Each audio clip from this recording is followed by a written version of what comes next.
अस्सलामुअलैकुम, मैं हूँ रूश ताहिर। आप देख रहे हैं पीके न्यूज। सबसे पहले यूथ विंग जमात इस्लामी पाकिस्तान के मरकजी सदर जुबैर अहमद गोंदर का खसूसी दौरा गुजरांवाला। सरदार ताहिर महमूद की रिपोर्ट के मुताबिक मरकजी सदर जमात इस्लामी यूथ पाकिस्तान जुबैर अहमद गोंदल ने कहा कि पाकिस्तान जिंदाबाद यूथ कन्वेंशन उम्मीद की किरण साबित होगा, क्योंकि पाकिस्तान का मुस्तकबिल नौजवानों से वाबस्ता है और नौजवान ही इस मुल्क की तकदीर बदलेंगे। करप्ट हुक्मरान पाकिस्तान को दोनों हाथों से लूट रहे हैं और नौजवान डिग्रियां हाथों में पकड़े दर बदर की ठोकरें खा रहे हैं। अब वक्त आ गया है कि उनसे जान छुड़ाई जाए। इन ख्यालात का इजहार उन्होंने 30 अक्टूबर के यूथ कन्वेंशन की तैयारियों के सिलसिले में Jamaat Islami youth PP 60 peoples colony के जनरल इजलास से खिताब करते हुए किया।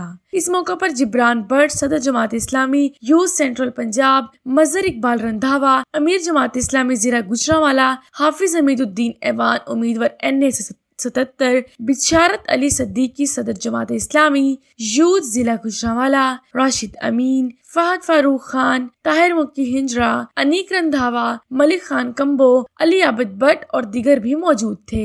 जिब्रान भट्ट ने अपने खिताब में कहा, PTI और PDM हर काम में एक हैं। कौमी असम्बली में हर बिल उन्होंने मिलकर पास किया है। ये दोनों टोले एक ही क्लब के मेंबर हैं, सिर्फ मरकजी कुर्सी के लिए अलग हैं। अब इनकी असलियत लोग जान चुके हैं। अब कौम इनके झांसे में नहीं आएंगे। ये कन्वेंशन इस मुल्क की तकदीर बदलने में बारिश का पहला कतरा साबित होगा। मजहर इकबाल रंधावा ने कहा, महंगाई ने लोगों की जिंदगी अजीरन बना दी है। इस वक्त मुल्क को बासलाहियत दयानतदार क़यादत की जरूरत है, जो जमात इस्लामी की सूरत में मौजूदा थे। बिशारत अली सद्दीकी ने कहा, गुजरांवाला से हजारों नौजवान लाहौर रवाना होंगे।